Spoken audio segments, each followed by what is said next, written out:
Get ready, brace yourself. The Thomas Müller tsunami is coming to the West Coast. This is it's crazy news, and I don't know about you guys, but it's kept me very busy the last few days. And we went from Thomas Müller is probably not going to come here to Thomas Müller might be coming here to Thomas Müller is coming here, and it's really just a matter now of him being presented by the Vancouver Whitecaps or officially announced in the next, I think Alex, you and I went told 48 hours-ish, right? It's funny. I feel like we almost, in a sense, like, I don't know, maybe we're just giving too much credit, but I feel like we almost accidentally manifested it here because we talked about it last week, and like it was almost kind of a throwaway topic for us. We're just kind of like curious, like what happened to Müller, and it kind of just went from this.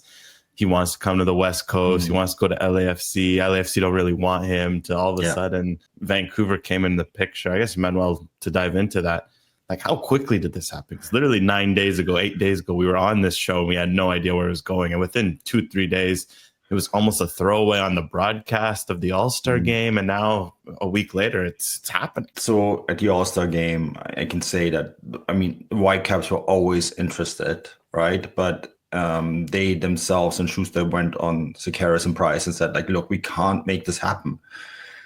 And then from there, it went to the MLS saying, like, look, what if we find a way to make this happen for you? And then obviously the Whitecaps said, well, if there is the parameters are met, he signs here for a TAM deal. And by the way, a TAM deal, and I don't have the exact math yet, but he signs for $1.7 million on paper. But they don't actually have to pay him $1.7 million for the rest of the season, right? Because it's rated for the entire year. So it breaks down between $600,000, $750,000. I'm going to get the exact numbers, but it breaks down somewhere in between that. So he's signing for very little money. And the willingness on his side to do that, that was sort of like what got the conversation going between the Whitecaps and Thomas Müller's camp. Of course, there's a clause in there that if another designated player spot becomes available next year, and there's different means that can happen, whether like the Whitecaps declare a different system, they're on the 2DP, 2U22 player route right now. So that's why they couldn't register another DP. But, there's always kind of rumors that MLS might add another DP or change the DP system. So if it becomes available through that route, Müller would become a DP, or the Whitecaps could just change the system and become a 3 DP team, right? And then Müller would get one of those spots. But that is sort of in the clause, but it's not even a guarantee for Thomas Müller. And he was still willing to come here. Having said this, he was on 20 million plus euros at Bayern Munich for many years, so I think he can afford it. So don't feel too bad for Thomas Müller. I for a couple of extra years playing here, he does this. I don't think this is really about the money. And in fact, I understand that there was conversations between Axel Schuster and Thomas Müller. Jesper Sørensen played a really big role as well. He sort of outlined how he would use Thomas Müller, and that really got Thomas Müller going and get interested in this project. The fact that they're winning here, I think too. Thomas Müller was always really worried that if he comes here, he would just be a marketing tool. This was why he ultimately rejected Cincinnati, even though they made a huge effort. But for them, it was like, oh, look, we have a huge German community. We have lots of business ties to Germany. Let's get a German here. And he wasn't really interested in doing a lot of this off-field stuff. He wanted to play in a team, in a system that worked for him. He wants to play football. He loves playing football. And so the Whitecaps said, like, yeah, you will probably still have to do some marketing stuff for us because you're an amazing, huge name, the biggest name to probably ever play for the Whitecaps. But we're bringing you in because we need you as a football player. And I think that swayed him. And that also is why ultimately, other clubs that were interested, first of all, I have to say LAFC weren't really that interested in for Heung-min Son. But Brandon, you know this as well. We know that there was at least one other Canadian team interested. There was a team in the Midwest, an MLS interested as well. So, he picked this destination over those destinations because it's the on-field stuff that got him going. And apparently him and Jesper Sørensen had a really good conversation.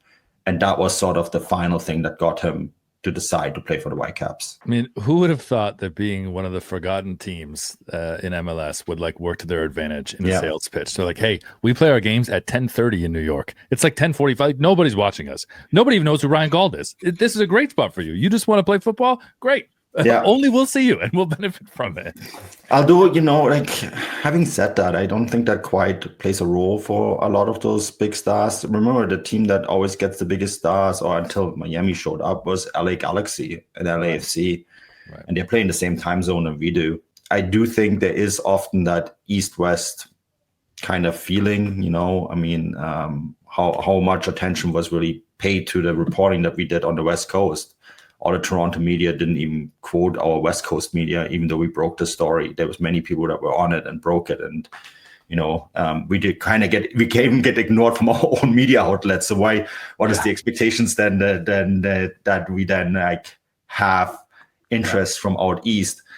But, LA is a big market. He's going to be playing in the same time zone than they do. In fact, he's going to play often against LA teams. San Diego is there, he's going to face them on a regular basis. The California market is enormous, and we have 3 California teams. Mm-hmm. He's going to face them regularly. Seattle is just around the corner. It's a huge sports city, right? Don't forget Portland, the draw that they have. And so, that's kind of, I think, a little bit underestimated. And you have to, I think, too, and Brandon, we had this conversation off this pod about, Vancouver as a destination.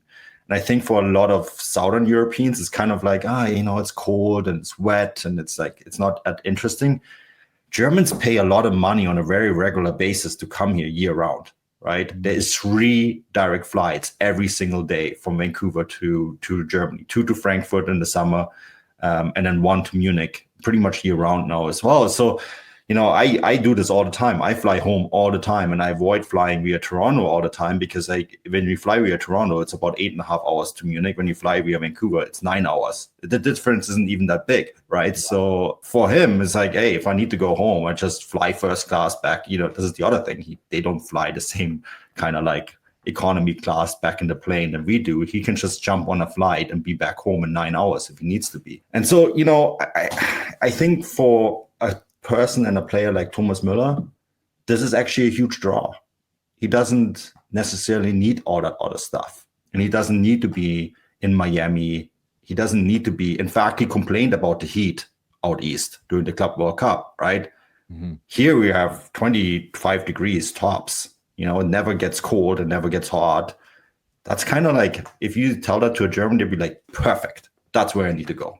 And there's a few factors that he's going to face when he comes to Vancouver as well. I mean, there's the fact that Vancouver in BC is, in a lot of ways, a lot like Bavaria. So it's going to be somewhat familiar to him, but also the turf and the adjustment that it will take for a guy like him. What can you kind of break down about his adjustment, not only to the city of Vancouver, but to the turf and the Whitecaps, like the whole organization and transition?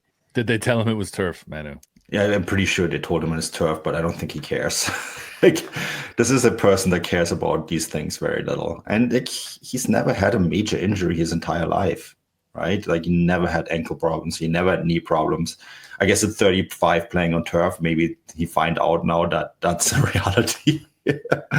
But yeah, I guess. But I think, and Alex, correct me if I'm wrong, but they are installing grass for next season for the World Cup. That's supposed to be the plan, right? That's been the plan. And there isn't that many home games left this year where he has to play on turf. Next year he's playing on grass. That is not a big issue.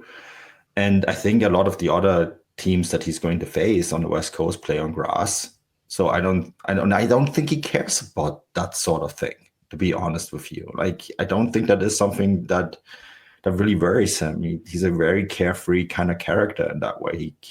He worries about things as he faces them, but not like prior to that. So I don't think turf is an issue. As for his transition to Vancouver, I mean, it's a wonderful city, right? We hear this from the Canucks. They are able to recruit Swedish and Russian players and lots of Americans, very successfully. The only problem the Canucks have when it comes to recruitment at the moment is that they don't have a training facility.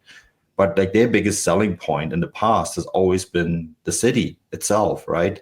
Mm-hmm. And they've done this quite successfully. And in fact, I actually think that the Whitecaps have not done a good enough job targeting players who would be interested in coming to Vancouver. They tried it with Cellini, and he's Italian, of course. LA is much more interesting for him climate-wise than Vancouver. But I know lots of German stars that would have loved to play in Vancouver, right? Or Scandinavians or Dutch or, anyone in Central Europe, I think they haven't done a good enough job selling that. And maybe Thomas Müller is finally going to open the floodgates in that regard. Obviously, this is the big discussion out of this, and it's been kind of interesting, is how big of a signing this is. Obviously, you and I and Brandon and Ben, we know this is a massive deal. To me, it's been quite hilarious to see some of the discussions, especially from Vancouver hockey fans being like, guys, how big of a deal is this? Is this like name like, Mark Messi? No, it's not even close. Like it's making me laugh. Like maybe Crosby, maybe Gretzky gets in the same category. But I'm curious just because, like, as a German football expert, we're having this discussion yesterday with a friend.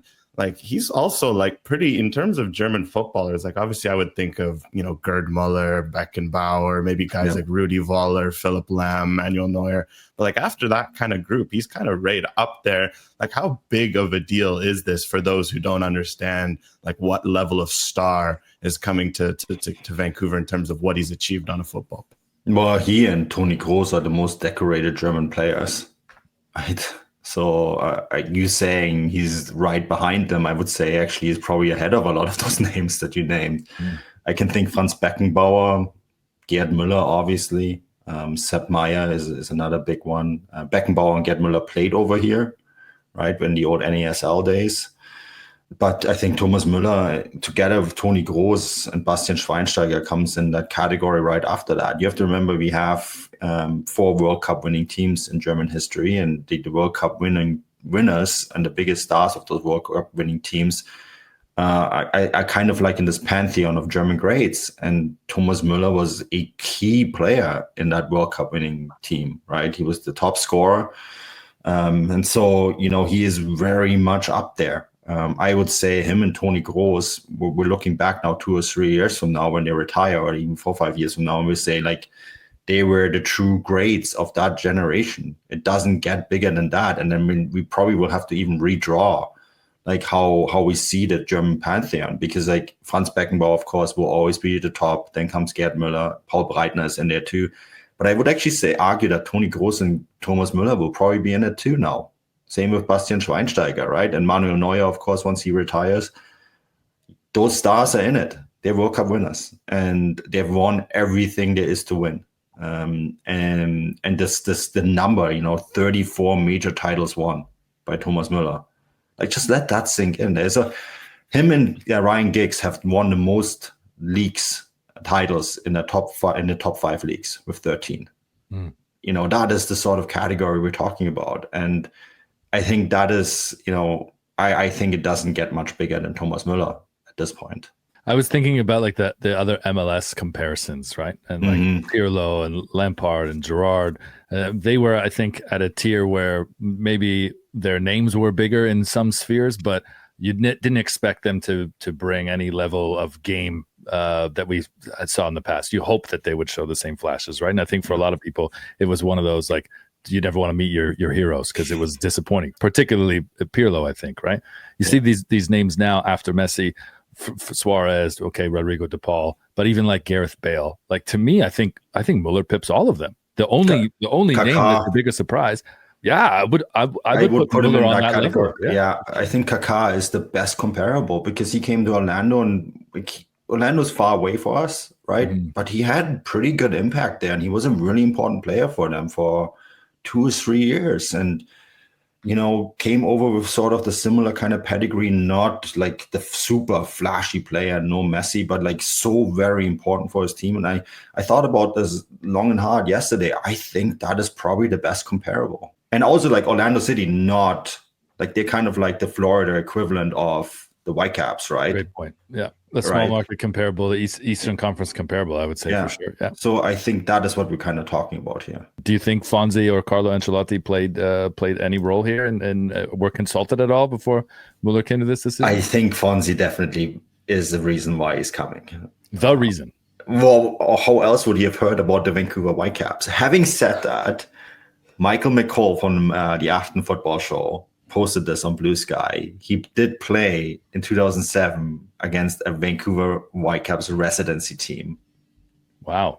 So when he was, I think, 19, 18, planted the seed. Maybe that planted the seed all the way back almost 20 years ago. So, but 100% he will have had conversations with Alphonso Davies about this, without a doubt. And that will have probably helped. So it's about time we get something from that Davies connection to Bayern. Lewandowski next. Let's manifest it. Man. Yeah, I wouldn't rule it out. Oh, okay. So, juicy. Manu as well. Of course, you've watched a lot of this Whitecaps team over the years. How does this change the Whitecaps lineup? Like, are they MLS Cup contenders, if not favorites now as well? I think they were already contenders. By points average, they're first in the West. I think that makes you automatically one of the favorites. Like, obviously the playoffs, a lot can happen. But if you're one of the top 2 teams or top 3 teams in either conference, you're automatically in that conversation, right? Galaxy added Marco Reus last year, and he wasn't the biggest star on that team when they won MLS Cup. But when Ricky Puig went down with an injury for the final, he was there, right? Mm-hmm. And so you're adding a lot of depth and experience, and you're adding an experience of a player who has won many titles. When you are down 1-0 with 10 minutes to go, Thomas Müller can go around like, look, there's time. I've experienced this. Don't give up. There's been so many moments where Thomas Müller popped up late for Bayern Munich and scored an equalizer or the winner. And that is invaluable experience for a young side that's never been there, right? And I think that is actually something that a lot of people are underestimating, that Müller's impact can bring to this team.